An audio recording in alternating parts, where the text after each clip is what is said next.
Well, hello everyone, and welcome to episode 2 of My Journey with Jesus. My name is Dave Little, and thank you for joining me here tonight as I talk about my spiritual life and the things that God has laid it on my heart to discuss here with the YouTube channel. And I would love to thank everybody who tuned in to episode 1. 71 views as of Monday evening, and many nice comments. And I was overall pleased with how the production went. The one thing that I find a little generic is the intro music. I did go out and find some upbeat and spiritual sounding public domain free music, which is peppy and upbeat, but a little generic. And so if any of you are music producers or have access to some public domain stuff that would be reasonable to put on YouTube without infringing on anybody's copyright, then I would love to hear your suggestions. And besides that, thank you for a great experience with broadcast number 1, and tonight we bring you episode number 2. Start with a recap of why I'm here. As I mentioned last week, God has laid it on my heart to use my YouTube channel to talk about my journey with Him. We'll go through 10 or 15 minutes of reflections on the Christian life and my walk and some of my personal experiences and reflections on what God is teaching me. And hopefully get some discussion started in the chat box below, or in the comments box below, in terms of what God is teaching you in your life. Let's recap episode 1. When we last left our hero, he was suspended in midair. I don't know if y'all remember Rocky and Bullwinkle, but it was one of my favorite cartoons as a kid, and they would always leave off in the middle of an episode and come back with a dramatic and triumphant return of the heroes. And when we last left our hero was the catchphrase that they used. And when we last left Dave at the end of episode 1, we had talked about my Christian upbringing and how I was raised by godly parents and left home to go to college at the age of 17. And God put people in my path like Josh McDowell, who became a tremendous influence to my intellectual growth in the faith, and how thankful I am for that. And we kind of wrapped up with my college years as I was walking with God and heading through college. And tonight what we're going to do is pick up from the college years to the present day, and hopefully with about 15 minutes of talk, maybe 10 minutes or so. And just 2 themes for tonight. The first theme is just how blessed I have been over the last 55 years to have this journey with Jesus, and how it has impacted every area of my life, my personal life, my family life, my professional life, and what a blessing it has been. It's never always a bed of roses. We've certainly been through some trials along the way, and those are things that we might pick up in future episodes. But just as a getting to know Dave, the first thing you want to know about me is that I am blessed and I experience joy every day in my walk with Jesus. The second theme tonight is going to be geography, and how God has used geography in ways that I never expected to guide my steps, to teach me lessons about Him, and to take me places that I least expected. And the geographic journey begins with the wonderful city of Columbus, where I was born. And you can see here on the diagram, Columbus sits right smack dab in the middle of Ohio. It is the land of my birth. It is the capital city of Ohio. It is the home of my family and so many of my friends that I grew up with. And I enjoyed Columbus greatly. I left Columbus in 1981 to head to Akron, Ohio, which you can see in the northeast portion of the state, about 2 hours from Columbus, 2.5 hours. And Although my schooling in Akron was worthwhile and I made some good friends there, in my heart of hearts, I always wanted to go back to Columbus. That was my dream, and I believed that my dream would also be my calling. In 1983, I transitioned into the second phase of my combined bachelor's MD program. It's a 6-year program, so you did the first 2 years at one of the undergraduate schools, and then the last 4 years at one of the clinical sites. And I had assumed that I would get to stay in Akron to do my clinical stuff. It was close to home. I could catch a bus and get to Columbus in 2.5 hours. It was a great setup, but God had other plans. And by virtue of a medical school lottery system, I wound up in Youngstown, Ohio. And you can see Youngstown, which is way, way over in the northeast corner of Ohio, almost into Pennsylvania, closer to Pittsburgh than anything else. And Youngstown, Ohio was the last place on earth that I wanted to end up. It was 4 hours from Columbus. And at the age of 19, with no real connections to Youngstown and no real solid friendships or church establishments, it really kind of teed me off that I ended up in Youngstown for the last 4 years of my medical school career. I found Youngstown to be kind of depressing, simply because I didn't have any roots there, I didn't have any connections there, and I went through some depression and things, and was bound and determined that I wanted to get back to Columbus by hook or by crook. That was where I wanted to end up. That brings us to 1987, the year I graduated from medical school. And for those of you who have been through medical school or had family and friends go through medical school, you're probably all familiar with a process called the National Resident Matching Program, aka the Match, where folks are assigned to residency programs. You go through a whole process where you interview at various hospitals, hospitals interview various candidates, the hospitals put their selections into the computer, the candidates put their preferences into the computer runs this big algorithm and spits everybody out an envelope that tells you where you will be in residency. And I was determined that Columbus was where I wanted to go. I had a great church in Columbus that I couldn't wait to get back to. I had a place picked out. I had a roommate picked out. And I just thought that God was going to take me back to Columbus and fulfill all of my dreams of graduating from medical school and going back home to be with friends and family and a great church and a great setup. And that was all well and good until the envelope came. And the envelope said, "Congratulations, you have been accepted to Good Samaritan Hospital and Health Center in Dayton, Ohio." A little closer to home, only an hour away from Columbus. But once again, I was blown away. God, I thought Columbus was your destination for me. And why am I going to Dayton instead of Columbus?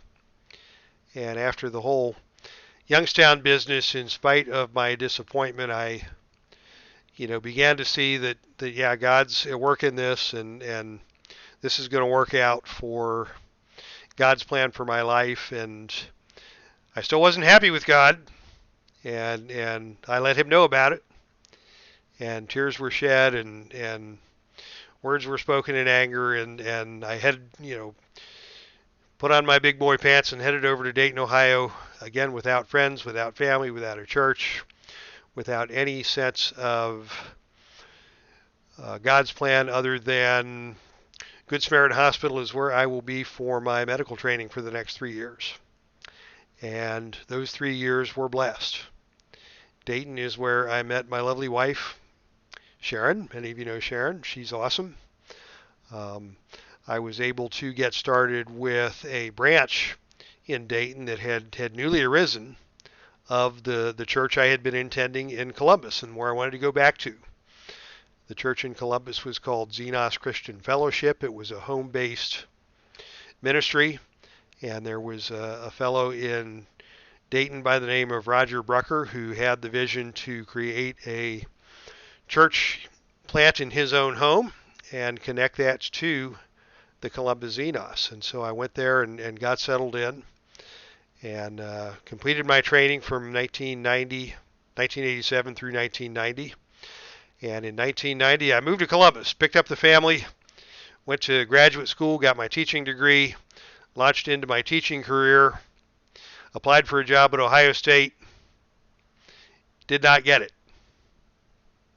Back over to Dayton, where they had a job waiting for me that they wanted me for. And transitioned into a teaching career at Wright State School of Medicine in Dayton, Ohio, which was, again, a great blessing, and thrived in Dayton as God led me to do. Had a wonderful experience back in Dayton from 1991 until 2007, and we could do a whole 15-minute talk on the things I went through in my last few years in Dayton that led me to recognize that God might be leading my footsteps elsewhere. But in 2007, I caught the bug to become a medical informatics professional, to move forward from practicing and teaching family medicine to the business of developing and helping folks learn to use electronic health records, which I believed at the time and still believe was the future of medicine. And God had really given me a passion for that, a burning passion, and I explored that for several years. In 2008, I looked at a job opportunity in Tampa, Florida, that I was very excited about, and that door was closed. That did not come to fruition. In 2009, I went back to my regular job in Dayton. Still had that sense in my heart that God had other, that I had other passions. This was driven by my passions for technology and electronic health records and doing things that could not only help patients but transform the entire healthcare system. And I pursued that passion through some education and through some professional experiences in my home institution, and by building professional connections with other people who did this medical informatics gig as a career. And about midway through 2009, my employer, Wright State University, announced that they were providing early retirement for folks with 15 years of tenure or more at the university. And I fell right into that window of opportunity. And I prayed deeply about that. My wife prayed deeply about that. I did not have a job lined up. Again, we could do a whole 15 minutes on that situation. But with God's leading, we develop passions for things because God puts those in our hearts. And I accepted an early retirement package not knowing where I was going to end up. And in early 2010, sure enough, I got the offer to come to work for Epic Systems Corporation, the Epic EHR headquarters in Madison, Wisconsin. I had never heard of Madison. Well, I knew about Madison, Wisconsin, because that's where those darn Badgers played their sporting events, and they were rivals of the Buckeyes. But all I knew about Madison is that it was cold and snowy and liberal and a long, long way from home. And the first time I ever set foot in the city of Madison, Wisconsin was when I went to Epic for a job interview and fell in love with Epic.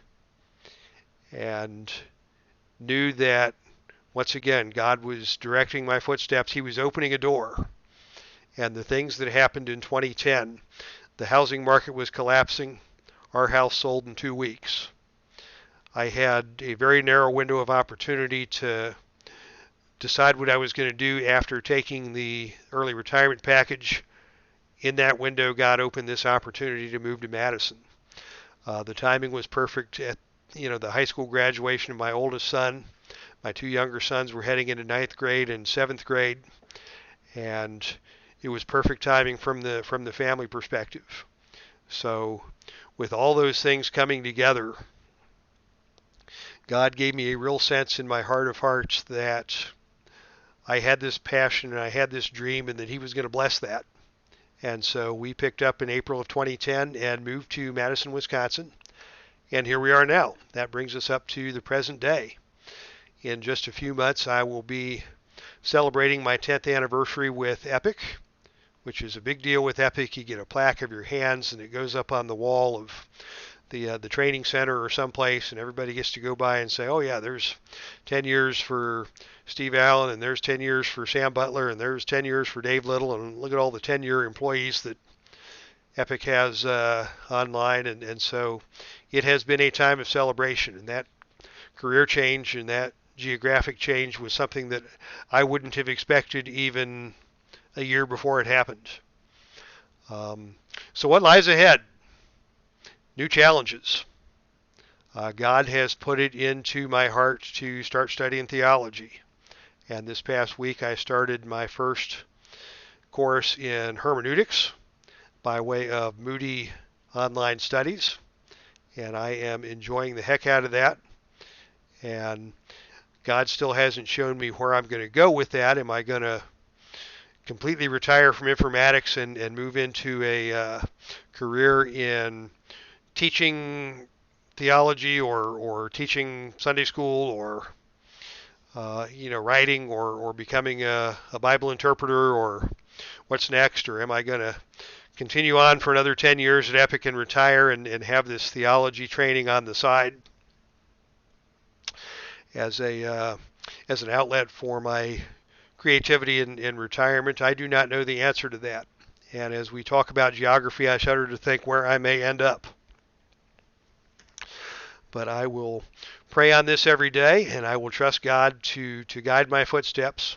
Much like He gave me a passion to study informatics, God has given me the passion to study theology. And where that will take me is the subject of God's leading for phase 3 of my professional life, whether that be a professional informaticist and an amateur theologian, or something more expansive than that, we'll see. So we are at actually 17 minutes now. So thank you for hanging out and listening. If you enjoy this video, please leave a like. Subscribe if you want to hear more. Leave your comments. Thank you all for your friendship and your fellowship. And everybody who's listening to this is a friend and a blessing in my life in one way or the other. God bless you all. Go in peace, and we'll see you next week.